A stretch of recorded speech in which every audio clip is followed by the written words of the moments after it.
Bonjour les amis, voilà aujourd'hui nous sommes sur la notion de la dérivée. La dérivée, nous avons commencé la définition et la notation de la dérivée. Qu'est-ce qu'on appelle la dérivée par sa définition?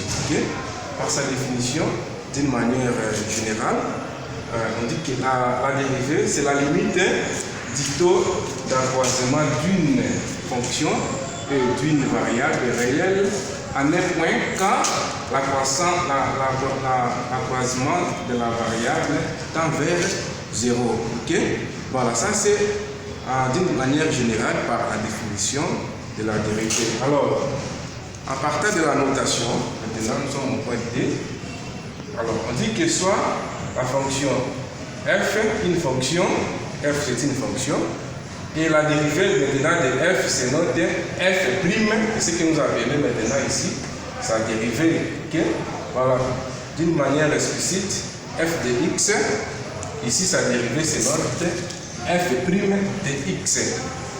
Alors, c'est ça, en fait, c'est la définition de la dérivée et la notation ici de la fonction.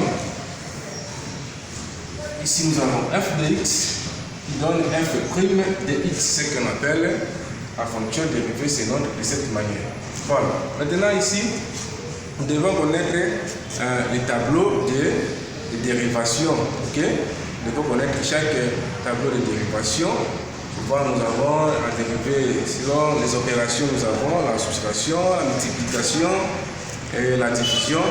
Alors, nous devons maintenant connaître les tableaux de la dérivée. Ici, nous avons table de dérivation. Alors, premièrement, ici, nous avons la dérivée d'une constante. La dérivée d'une constante. La constante ici peut être un nombre. Par exemple, vous avez ici 4, 5, c'est une constante. Alors, cette dérivée, nous symbolisons la constante avec la lettre C. Ici, pour montrer si c'est la dérivée, nous mettons quoi? Il y a un signe prime qui est égal à 0. La dérivée d'une constante, c'est 0. Que ce soit un nombre fractionnel, que ce soit par exemple le nombre par exemple de pi, qui est égal à 3,14. La dérivée, c'est toujours 0. La dérivée d'une constante est nulle. Alors, nous avons ici la dérivée d'une variable. Ici, la dérivée d'une variable est égale à 1. Une variable, c'est peut-être une fonction en x, ou soit la fonction en y. Voilà. Maintenant, ici, la dérivée d'une variable est égale à 1. On montre ici la dérivée ici, la dérivée de x dérivée est égale à 1. Donc, la dérivée d'une variable, ça donne 1. Alors, nous avons ici la dérivée d'une somme. Ici, nous avons l'expression, la formule de la dérivée d'une somme qui est égale, on nous donne ici i plus v plus w, le tout dérivé est égal à quoi? Là, c'est une somme. Ça donne ici i dérivé plus v dérivé plus w dérivé. Alors, ça, c'est la dérivée d'une somme. Ça consiste à avoir à dériver chaque élément de la somme là, parce que c'est entre parenthèses et tout dérivé. Voilà. Nous avons ici la dérivée d'un produit. La dérivée d'un produit. Ici, produit, ici, il s'agit de la multiplication. Nous avons la fonction ici, i fois v dérivé. Ça, c'est la symbole de la dérivée. Alors, ceci est égal à quoi? Est égal à i dérivé, et ici dérivé, multiplié par le v, plus le i qui est là, multiplié par le v dérivé. Ça, c'est la dérivée d'une somme. C'est la formule de la dérivée d'une somme. Ici, on a noté sur la dérivée d'une somme, mais ça, c'est la dérivée du produit. Nous sommes là sur c'est la dérivée des produits. Ici, on était sur la dérivée d'une somme. Maintenant, ici, on arrive sur la dérivée du produit. Parce qu'il s'agit de la multiplication, nous avons i fois v dérivé est égal à i dérivé fois v plus i multiplié par v dérivé. Alors, nous passons maintenant par la dérivée d'un quotient. Ok? La dérivée d'un quotient, nous avons ici le quotient est là, I sur V. Ok? Le tout maintenant dérivé est égal à I dérivé multiplié par le V.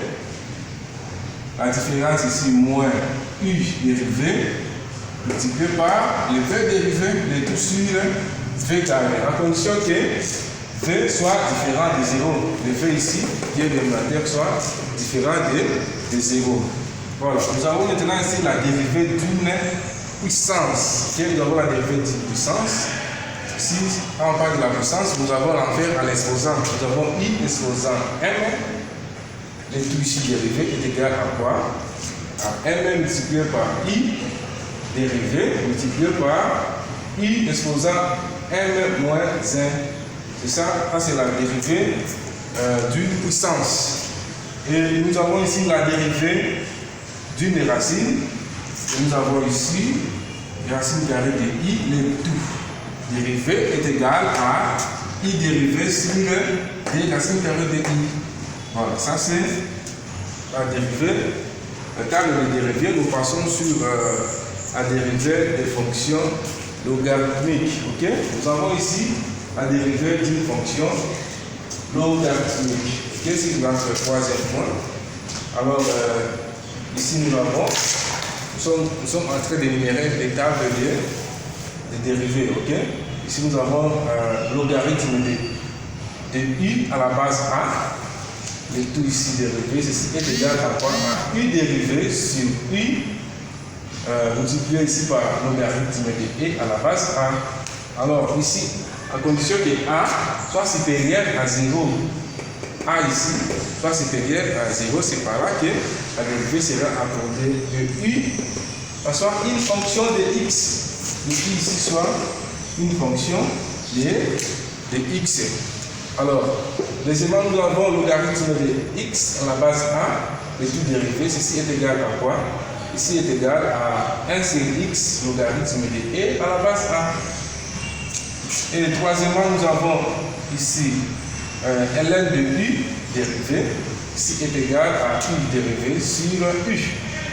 Et quatrièmement, nous avons ln de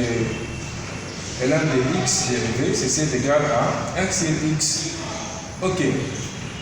Nous passons maintenant ici sur la dérivée de fonctions exponentielles. Ok.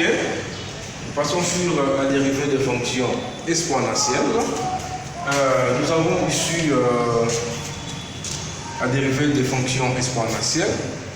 Nous avons A exposant I dérivé, ici est égal à U dérivé multiplié par A exposant I, multiplié par ln de A. Et ici, avec I, on veut que I soit une fonction, soit fonction de X.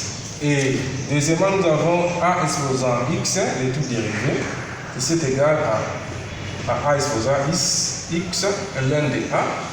Et troisièmement, nous avons E exposant I, le tout ici dérivé est égal à U dérivé ln de I. Et exposant X, le tout dérivé est égal à E exposant X. Voilà. Ok, voilà, merci.